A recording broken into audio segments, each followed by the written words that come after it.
My name is Mara Delaney, 37 years old. My mother's 70th birthday was supposed to be a celebration, the kind of milestone gathering people post about with long captions and heart emojis. Instead, from the moment Jamie and I stepped through their front door, I felt it, that strange shift in energy, like we were background noise in our own family's movie. They were all already there, my sister Trish, her husband, their kids, my parents, everyone smiling a little too wide, drinking a little too fast, talking a little too loud. I knew that kind of energy. It wasn't warmth, it was tension wrapped in party balloons. Jaime walked in, clutching the drawing he'd worked on for days. A forest scene with tiny deer under a sky full of stars. He'd even used glitter, which he normally hated because he said Grandma might like it. The night before, he'd asked me 3 times if I thought she'd hang it on her wall. I told him she should. I didn't tell him I wasn't sure she would even look at it. He held the drawing with both hands, the paper just slightly trembling. "Do you think she'll like it?" he whispered. "I do," I said, and tried to sound more certain than I felt. My mom greeted us at the door with a loud, "There you are," like we were late, even though we were exactly on time. She hugged Jamie quickly, kissed the air near my cheek, then turned back toward the kitchen before her hand fully dropped from my shoulder. "Grandma, I made you something," Jamie said, stepping forward, holding out the drawing like it was a piece of his heart. She barely glanced at it. "Oh, that's nice," she murmured, already looking past him, and set it down on the console table like it was a flyer she'd pick up later, or not at all. No smile, no real look, no thank you, just down. I felt my chest tighten, but I swallowed it. This wasn't new. My mother had always believed that ignoring small hurts was the same thing as peace. Jaime's eyes lingered on the table. "She didn't really look at it," he whispered. "She's just busy saying hi to everyone," I said. "She'll look later." I knew I was lying, and I think he knew it too. The night moved in that weird, too bright way. My dad pouring himself another drink, Trish already holding court at the dining table, laughing loudly at some story where she was the hero. My mother floating from person to person like a hostess in a show she was directing. I kept noticing the drawing just sitting there, alone. Then it happened. Caleb, Trish's 12-year-old, wandered over to the table. He picked up the drawing, looked at it for maybe 2 seconds, and snorted. "What is this supposed to be?" he said. "A forest," Jaime said quietly from beside me, "with stars." Caleb rolled his eyes. "Looks like a baby did it." Before I could move, he crumpled the paper into a tight ball and tossed it straight into the fireplace. The flames took it fast. Glitter flared, then disappeared. "Hey!" Jaime shouted, stepping forward. Then Caleb yelled, loud enough for everyone to hear, "Nobody wants his crappy art anyway." For a split second, there was silence. I waited for someone, anyone, to say something, to correct him, to tell him that was cruel. Instead, my mother laughed first, a sharp, delighted sound. "Oh, Caleb," she said, like he'd just delivered the punchline of the evening. Trish wiped tears from her eyes. "Oh my God, that was brutal," she choked out, laughing even harder. Even my dad chuckled, shaking his head as if boys will be boys. The kids looked around, confused. Then some of them laughed too, because the adults had shown them it was safe, approved, even entertaining. No one said a word to Caleb, not one adult. Jaime just froze. At first, I think he thought it was part of some weird joke. Then he looked at the fireplace, at the ash where his work had been, and then he looked at me. And in that 1 second, I watched the understanding land. His face changed. The confusion drained out and left something else behind. Something smaller. "Mama?" he whispered. I didn't trust my voice. If I opened my mouth, everything would come pouring out. Years of being told I was too sensitive, that I made everything uncomfortable, that I should just let things go. So I didn't say anything. I grabbed our coats from the back of the chair, knelt down, and said softly, "Put on your shoes, Jaime. We're going home." "We're leaving?" he asked, eyes wide. "Yeah," I said, "we're leaving." No dramatic exit, no raised voice, no scene. I didn't even look at the fireplace again. I just guided him to the door while the laughter faded into a confused murmur behind us. "Seriously, Mara?" I heard Trish say quietly. "Over a drawing?" My mother's voice floated after that. "She always does this, always ruins the mood." I pretended not to hear. Jaime heard every word. We stepped out into the cold night. Jamie's hand was small and warm in mine. He didn't speak until we were halfway to the car. "Was it really that bad?" he asked. "My drawing?" I swallowed hard. "No," I said. "Your drawing was beautiful. What they did was wrong." He nodded, but I could see him shrinking into himself, tucking the hurt away, somewhere I couldn't reach with just words. That night, around 9:30, while Jamie was brushing his teeth, my phone buzzed. A text from my dad. "You're making things uncomfortable. Just skip Christmas." I stared at it for a second. Uncomfortable. That was always the word, wasn't it? Not cruel, not unkind, just uncomfortable. The problem wasn't what they did. It was that I noticed. I typed back, "So does the funding." My fingers didn't even tremble. I meant it. For the past few years, ever since my business took off and they mentioned they were struggling with holiday costs, I'd been quietly sending my parents $3,000 every December. No announcements, no conditions. Family, I told myself. That's what you do. You help. Funny thing about help. Some people don't see it as kindness. They see it as a given. I logged into the joint account we used and shut it down. Just like that. A line closed. A door, almost. By 1 o'clock a.m., my phone was a war zone. 27 missed calls. Messages from my mom, my sister, my dad. How could you? He's just a kid. You're blowing this out of proportion. You're punishing everyone over nothing. Not one message about Hamey. Not one word about his drawing or his scraped heart. I didn't respond. But they weren't done. The next morning, I was in the kitchen making pancakes, the house quiet except for the sizzle of batter in the pan, when I heard the front door open. My stomach dropped. I hadn't even realized I'd forgotten to lock it.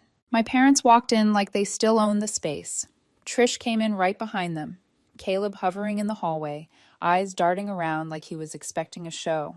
They didn't come to apologize. They came to argue. My mom started in before I could even pick up a dish towel.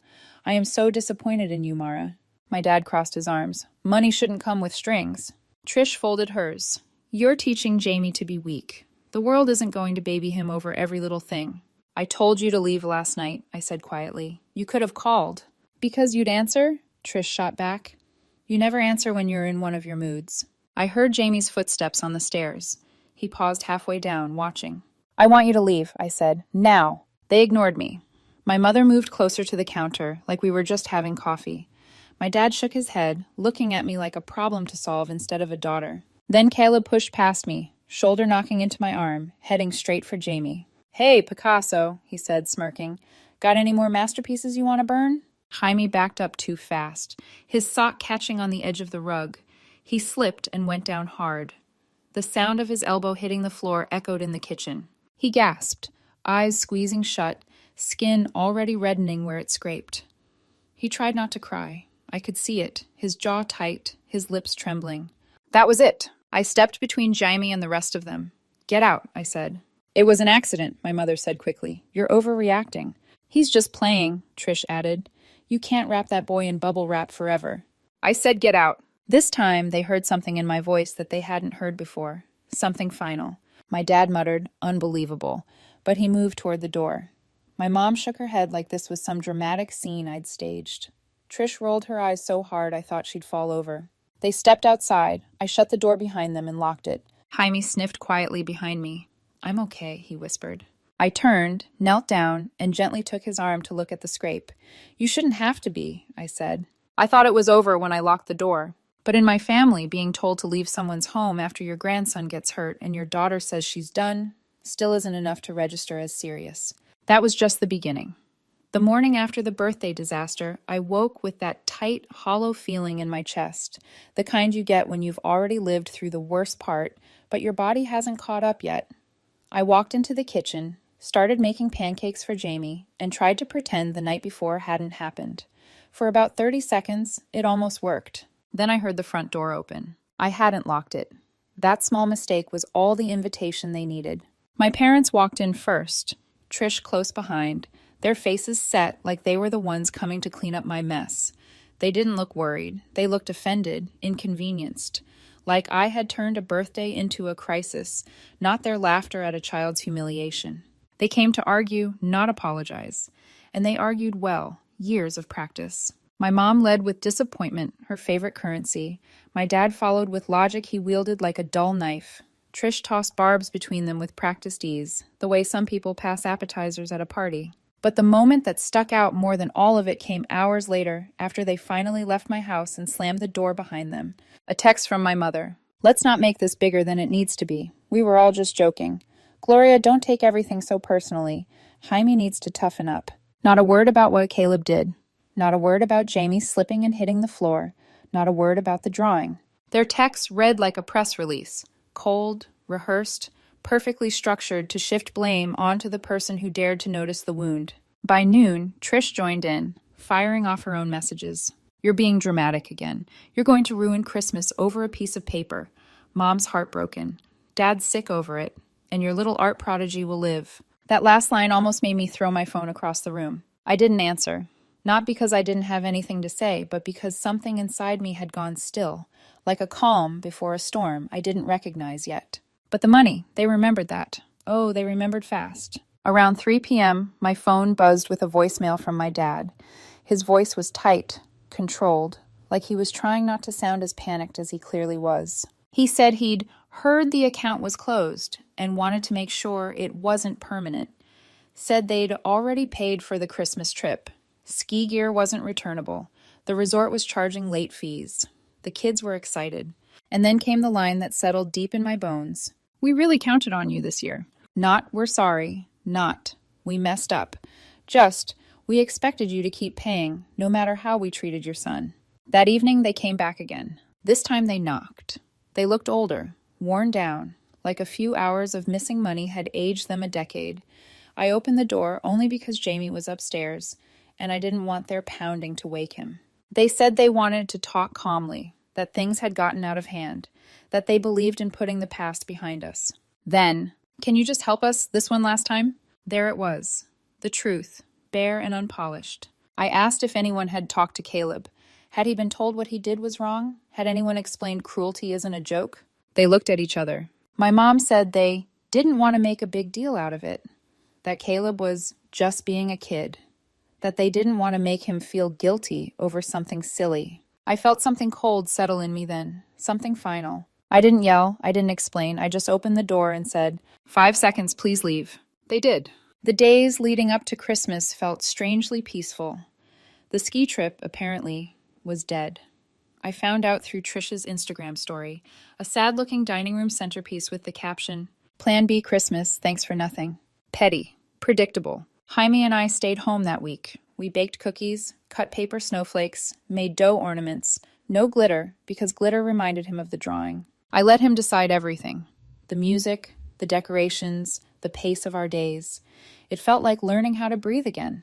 Then on Christmas Eve, my mother called. Her tone was bright, almost cheery, as if nothing had happened, as if we hadn't closed doors and accounts and decades of unspoken resentment. They were hosting dinner at home, she said. A small gathering, just family. She said Jamie should come see his cousins open presents. Said maybe it was time to put things in the past. Said she was willing to forgive. Forgive me. I didn't say yes. I said I'd think about it. But Jamie overheard the call. He tugged at my sleeve. He asked if we could go. Maybe they'll be nicer this time, Mama. I wanted to say no. I wanted to protect him. But then he said softly, I miss Grandma. And so, I said yes against my instincts. Christmas Eve smelled like pine and cinnamon when we stepped into their house. The decorations were perfect. The smiles rehearsed. Caleb didn't look up from his phone. Trish waved without warmth. My mom acted like she'd won something. We sat for dinner. The table gleamed with her best china. Jaime pushed food around his plate. Everyone talked like they were auditioning for a commercial about perfect families. Then my dad stood up, glass raised, and spoke about forgiveness, second chances, and sticking together. Everyone nodded. And then Trish leaned across the table, smiling wide. Let's just hope no one throws a tantrum over paper this time. Silence. Then soft laughter. Then louder laughter. My mother laughed. My father smiled.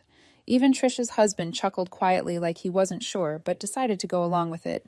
Jaime looked down at his plate, and I felt something inside me finally, completely snap. The moment the laughter broke across the table, soft at first, then swelling like a tide, I stopped hearing anything but the ringing in my ears. It wasn't loud. It wasn't dramatic, but it was final. Trish's smile stretched just a little too wide. My mother hid her chuckle behind her napkin. My father shook his head like the joke was harmless, and I was the only one too fragile to take it. And Jamie just stared down at his mashed potatoes, trying to make himself smaller. I didn't make a speech. I didn't yell. I didn't say a single word. I simply stood up, reached for the porcelain plate in front of me, one of my mother's cherished antiques, the ones she polished every Christmas like holy relics, and let it slip from my hand. It hit the hardwood floor with a crack that cut through every whispered judgment in that room. The plate shattered into bright, sharp pieces that scattered under the table and into the corners like tiny truths finally breaking loose. No one moved, no one breathed. I didn't wait for a reaction. I took Jamie's hand and walked out. No goodbye, no coat, no explanation. Just the two of us slipping into the cold night air. Halfway down the walkway, Jamie's voice cracked through the silence. "Mama, are you mad at me?" My chest tightened. "No," I said, squeezing his hand. "I'm proud of you. None of this is your fault." He nodded, but he didn't really look convinced. He leaned into my side as we walked toward the car, and I felt the weight of the evening press down on both of us. His confusion, my anger, their cruelty. At home, I made him hot chocolate. We curled up on the couch under the soft glow of the tree lights. A movie flickered on the screen, but neither of us was really watching. I felt myself drifting somewhere between exhaustion and resolve when a sudden knock at the door jolted me upright. Not a regular knock. Sharp. Official. Through the window, the red and blue pulses hit the snow in slow, heavy flashes. A police car. I opened the door just enough to see the officer's face, the cold swirling behind him. He asked if everything was okay. Said they received a call about a family dispute. Said someone reported that I destroyed property in a fit of anger and stormed out of a gathering. I stood there, stunned but not surprised. Not really. That's what they did. Weaponize anything they could to make a point. I told the officer the truth. I broke one plate. My mother's. No one was threatened. No one was harmed. The only real damage done that night was to my son, long before any porcelain hit the floor. The officer shifted awkwardly. He apologized, almost in a whisper, like he knew exactly what kind of family would call the police over a shattered ceramic plate. He left within minutes. But that wasn't what lingered. What lingered was the realization that they hadn't called because they were scared. They weren't afraid of me. They were trying to punish me, control me, reclaim the power I'd taken back. After the lights faded, I locked the door and stood there for a long time, listening to the house settle around me. Jaime had already gone upstairs, curled under his blankets with the little flashlight I'd slipped into his stocking. He didn't ask about the police. He didn't need to. He knew the world of adults could be cruel in quiet, calculated ways. I thought the night was over. But the next morning, on New Year's Day, something waited in my mailbox. A single sheet of lined paper, folded twice, no envelope. My father's handwriting. "I raced you better than this. You've embarrassed this family long enough. You are not welcome in this house until you apologize and make things right." Nothing about Jamie. Nothing about the drawing. Nothing about Christmas. Just blame. I tossed it in the trash, then took it back out, tore it into pieces, tossed it again. Later that afternoon, Jamie found the torn pieces. He sat on the bottom step of the staircase, the letter reconstructed just enough for him to understand. He didn't look sad. He looked tired. "Mama?" he asked quietly. "So, we're not their family anymore?" I sat down beside him, the air thick with everything I wanted to protect him from. "We're always family to each other," I said. "That's what matters now." That night, without telling him why, I packed a small bag for both of us. We left our phones in a drawer and drove north, into the kind of snow that makes the world feel softer than it is. 2 hours out, we stopped at a cabin I used to escape to before Jamie was born. No TV, no Wi-Fi, just trees and silence and a wood stove that cracked and sighed like it remembered a different lifetime. We stayed 2 nights. The first morning, Jaime stepped onto the porch, looked out at the frozen lake, and whispered, "It feels like a different planet." He sketched for hours. Trees, icicles, the chipped red railing. The quiet gave him room to breathe, to rebuild something inside himself that I hadn't realized was breaking. On the second night, after dinner, he handed me a folded piece of paper. His drawing, me and him sitting near the fire, the blanket draped over the chair, 2 mugs on the sill, a tiny pine tree we found behind the cabin, stuck in a vase. At the bottom, in large block letters, "This is what family feels like." I didn't cry. I just folded it with careful hands, tucked it into my wallet, and held on. Because he was right. And because I finally understood what I'd been fighting for all along. January settled over our house like a soft, heavy blanket. Quiet, calm, and deceptively peaceful. After the cabin, Jamie slipped back into school easily, almost gratefully. He drew more, laughed more, slept through the night without twitching in his dreams. I watched him carefully, waiting for signs that the wounds of December were still buried somewhere beneath the surface, but he seemed lighter than I'd seen him in years. I should have felt the same, but there was something inside me I couldn't shake, a bruise that hadn't fully bloomed, a knot in the chest that refused to loosen. It wasn't longing. I didn't miss my parents. It wasn't doubt. I didn't regret walking away. It was something heavier, more stubborn. It was unfinished business. I found myself replaying the plate shattering, the police at the door, the letter calling me an embarrassment. I didn't want those things defining the ending. Not because I needed them back in my life, God, no, but because I didn't want to carry the weight of what if into the rest of the year. What if I hadn't said everything that needed saying? What if I hadn't asked the one question that mattered most? What if they didn't even understand what they'd done? One quiet Saturday afternoon, while Jamie sat on the living room rug, sketching the cat-shaped mug he'd made in art class, I made a decision I never expected to make again. "We're going for a drive," I told him gently. He looked up, blinking. He didn't ask where. He just packed 3 pencils and his sketchbook, zipped up his coat, and followed me to the car. That was the thing about Hamey. He always understood more than I said out loud. Snow had fallen that morning, not heavy, just enough to soften the neighborhood into pale silver. My parents' driveway was half cleared, like someone had started shoveling but got tired halfway. It felt like a metaphor for the last 30 years. I knocked. My mom opened the door almost immediately, as if she'd been standing just on the other side. She didn't look surprised to see me. If anything, she looked inconvenienced. "Come in," she said, sharp and flat, not even pretending to sound welcoming. We stepped inside. Everything was exactly the same as Christmas Eve.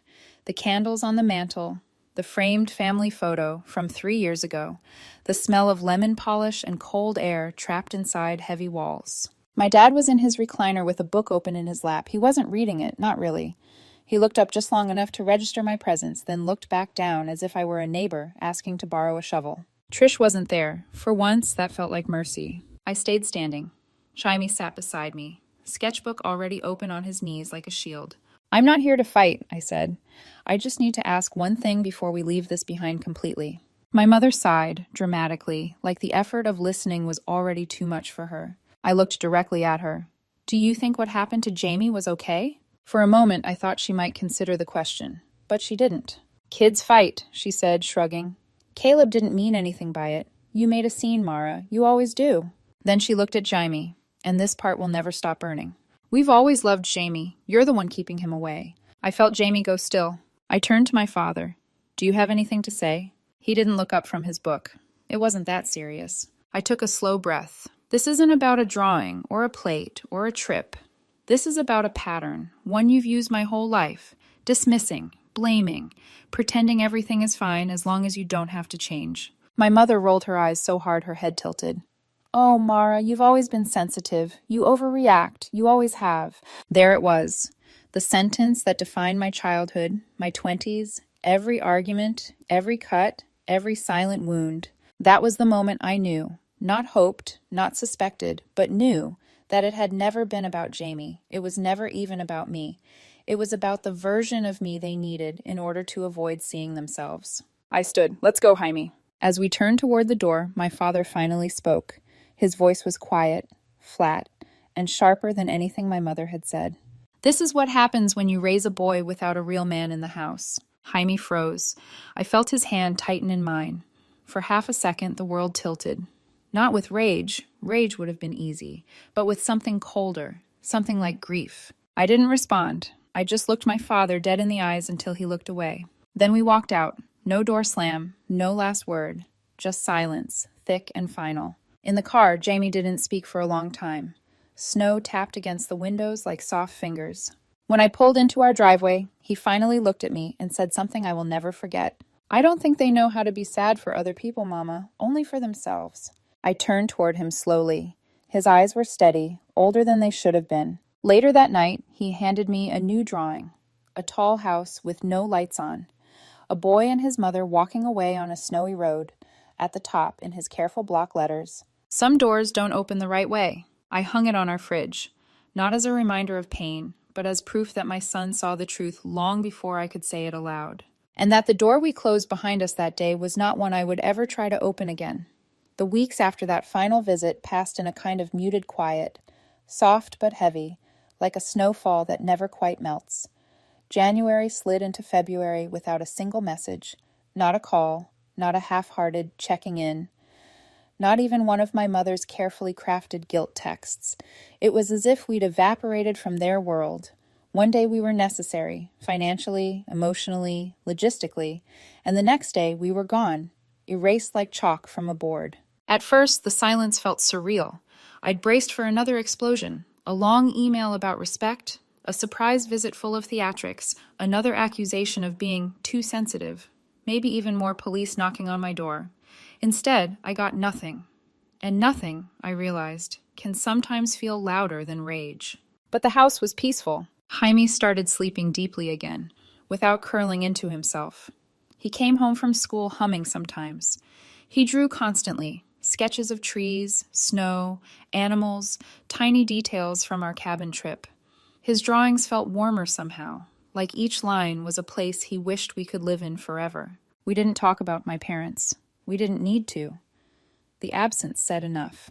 But that ache in me, the bruise that had never fully faded, lingered. Not longing, not regret. More like the echo of something that used to be loud and constant, but had gone quiet without actually leaving. A shadow that hadn't figured out it no longer had a place to fall. Then, one night in early February, as I was cleaning up after dinner, my phone buzzed with a voicemail from an unknown number. It was Trish. Her voice was calm, composed, almost chipper, like the last month hadn't happened. She said she'd heard we were doing fine, whatever that meant. She said Caleb missed Jamie. She said maybe the kids could see each other for their sake. She said there was no reason to keep punishing everyone over a misunderstanding. A misunderstanding. That was the word she chose for a child's cruelty, the adult's laughter, the police call, the letter telling me to apologize for my existence. I didn't finish the message. I deleted it and blocked the number. Because the truth was simple. Jaime didn't miss Caleb. He missed the idea of family. The soft version I'd promised him even when I should have known better. The one where everyone clapped for his drawings and asked about his day and made space for his small joys. The version he deserved. But the family he actually had? He didn't miss that at all. His art told me what he couldn't say. One evening, he came to me with another drawing. This one was a row of houses at night, snow piled on the roofs. Every window was dark except one, ours, glowing gold from within. Why only our house with lights? I asked quietly. He shrugged a little, smiling softly. Because that's the one where it's warm. I taped it to the fridge, beneath the drawing about the door that wouldn't open the right way. A tiny gallery of truths we hadn't spoken fully yet, but both understood. Later that night, while cleaning out a drawer, I found the old Christmas photo. Matching sweaters, forced smiles, arms linked like we were a single, united front. I stared at it for a long moment, noticing things I hadn't seen before.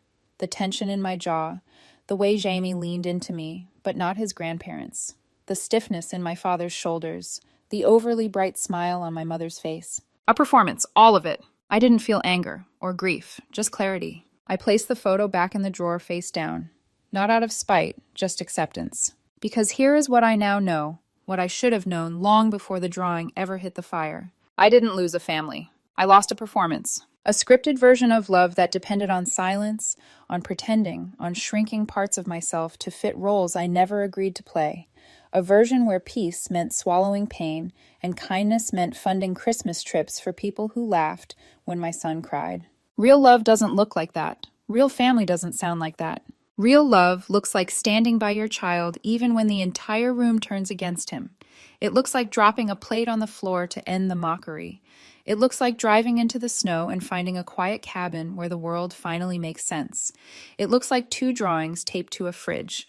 One about doors that stay closed, and one about the house that stays warm. Our home is small, quiet, imperfect, but it is real. And for the first time in my life, that is enough. Whatever happens next, whether they change, whether they don't, it won't change the one thing that matters.